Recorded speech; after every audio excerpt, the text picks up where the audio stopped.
Et le temps d'écran, moi je trouve que c'est la mauvaise valeur et puis il n'y a pas d'effet dose, hein, c'est pas une drogue, les écrans.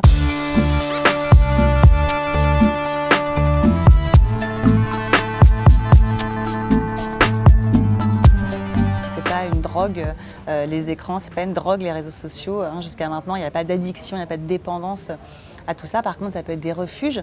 Et donc, ça peut être important aussi de comprendre pourquoi on se réfugie, pourquoi on a besoin d'y passer beaucoup de temps au détriment d'autre chose.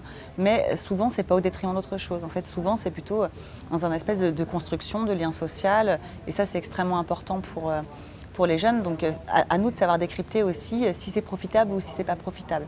Et je pense qu'en tant que parent, ce qu'il faut se poser comme question, c'est est-ce qu'il y a un intérêt pour mon enfant? Est-ce que c'est constructif pour lui? Est-ce que c'est une opportunité? Ou est-ce qu'à ce moment-là, c'est délétère? Est-ce que ça exprime une souffrance?